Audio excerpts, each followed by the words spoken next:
Hola, buenos días, ¿cómo estáis? Voy a comentaros el mercado hoy. Empieza el mercado europeo en negativo todo, el IBEX cae más de un 1%.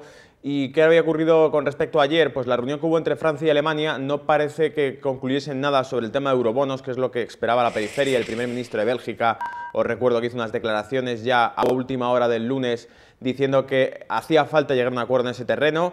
Yo personalmente creo que sí es a lo que se va a llegar, solo que se está mareando la perdiz, como decimos en España, con el tema y no se quiere concluir en nada todavía. Pero probablemente simplemente están prolongando una conclusión a la que llegarán, que es una política fiscal común de la Unión Europea y que se financie la deuda de los estados y se escoja la, digamos, política presupuestaria de cada estado a través de Bruselas. Bien, voy a concretar un poco. La conclusión de ayer fue un gobierno económico europeo como propuesta, pero nada en concreto. Sigue siendo paja y sigue siendo papel mojado porque no hay nada específico. Y así actuó el mercado, puesto que Estados Unidos no reaccionó positivamente a ese anuncio. Habíamos visto cómo se había tenido de negativo con las malas cifras del PIB de Alemania todo el mercado europeo, tanto americano, y a pesar de esa restricción de cortos que esperaba provocar un rebote en los mercados financieros, pues no parece que se esté produciendo. Sí, un rebote bastante fuerte al principio, pero no se puede colocar cortos en el sector financiero de Francia. Os recuerdo que cayó casi un 17% BNP Paribas y en general pues en torno al 15-20% de caídas en el sector financiero francés. Francia, Italia y España no se podía colocar cortos y a pesar de ello seguimos sin poder colocar cortos en ese tipo de productos y sigue habiendo un ligero giro de tendencia bajista en todo el mercado a nivel general, lo cual deja un panorama muy preocupante. Vamos a concretar un poco, os comento simplemente lo que está ocurriendo ahora mismo en Europa. Interesante porque tenemos, bueno, con respecto a España, lo que más caía era el Banco Popular, que lo teníamos cayendo hace pocos minutos en torno a un 2,20% aproximadamente, y la bolsa de mercados españoles, bolsas y mercados españoles, BME, caía en torno al 2% también, esos son los que más caían. Me parecía muy curioso que en lo que se refiere a Europa teníamos el Deutsche Bank cayendo un 3,27 y paradójicamente la banca italiana Intesa Sanpaolo subiendo un 3,36% hace unos minutos. ¿Por qué puede ser este tipo de relación? Bueno, no hay que ser un genio. Alemania presenta datos inesperados sobre su PIB y la banca italiana había sido castigadísima, con lo cual sigue subiendo. Sigue subiendo porque ya se había descontado una caída muy dura. Entonces, lo que no se esperaba el mercado era que Alemania siguiese unas publicaciones negativas o una perspectiva negativa sobre su crecimiento, con lo cual se debilita un poco.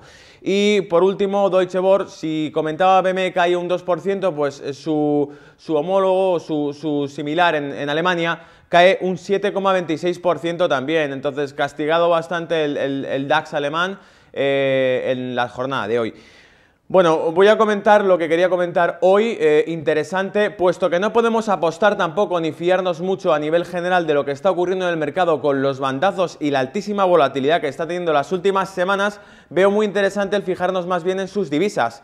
Y en sus divisas me refiero al euro y al dólar. ¿Qué es lo que está ocurriendo con la relación euro-dólar? Bueno, los que nos hayan seguido o me hayan seguido a mí en particular tiempo atrás, desde hace mes y medio, 2 meses incluso, apostaba por un euro-dólar alcista fuerte. ¿Por qué? Por la política del BCE de subir tipos de interés y por la política de la Fed de tener un dólar bastante barato, inyectar liquidez para ver si pueden fugarse hacia adelante.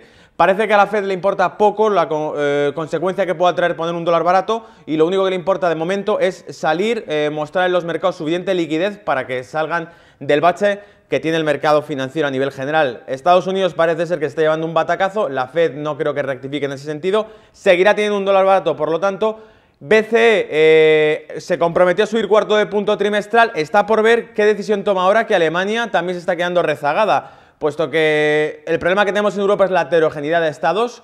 Vemos que los tipos de interés caros perjudicaban bastante a la periferia, que estaba en una mala situación económica. Ahora que vemos que Alemania no parece estar tan bien como daba en los últimos trimestres de los resultados, ahora parece estar un poco más rezagada. ¿Mantendrá el BCE la política de subida de tipos de interés? No lo sé, está por ver, pero saldremos de dudas probablemente con las cifras de IPC de la eurozona que se publican hoy a las 11 de la mañana. Cuando sepamos eso, probablemente sabremos qué directriz va a tomar el BCE. Si bien por un lado el PIB alemán, digamos, peor de lo esperado, invitaría a que los tipos de interés fuesen un poquito más suaves, por otro lado las cifras de IPC, os recuerdo que el compromiso del 2% como cota máxima en la eurozona, si se viesen, confirman que siguen por encima del 2%, pues el BCE debería continuar con esa medida de subir cuarto de punto trimestral. Pero está por ver, insisto, y además el jueves también tendremos cifras de IPC en Estados Unidos. Así que veo caliente el tema del eurodólar. Os he sacado un gráfico para que veáis también a nivel técnico lo que yo observo en este gráfico sobre eurodólar. Como veréis aquí, se muestra desde finales de junio una línea de tendencia alcista en la que se ha apoyado ya varias veces. Incluso la mecha que dejó pues, a finales de mayo de 2011 estaba en la zona del 1,40. Perdón, os digo, la línea de tendencia alcista que he pintado desde junio de 2010, finales de junio de 2010. Una línea de tendencia en la que se ha apoyado ya 3 veces, si contamos la mecha que hizo en mayo, finales de mayo de 2011, y que, por lo tanto, yo veo que parece fiable, parece sólida. He marcado otra línea de tendencia bajista, con lo cual se empieza a hacer una formación pseudo-triangular aquí. Una línea de tendencia bajista que es más reciente, más a corto plazo, desde febrero de 2011. Se va cerrando en torno a ese techo y además coincide con un retroceso del FIBO del 61,8%. Lo veo interesante porque, puesto que lo que he comentado, un euro caro, un dólar barato, significan siempre una relación euro-dólar al alza, esto también me indica que probablemente la fuga que haga de esta figura sea alcista. ¿Y a dónde se puede ir? Marca unos niveles, me parecen fronterizos y fiables, el 1,50. Pero el 1,45 es una zona significativa que le está costando romper y que yo creo que en caso de que la rompa podemos ser un poco más, confiar en esa zona del 1,45 como zona de soporte y buscar ya la zona del 1,50.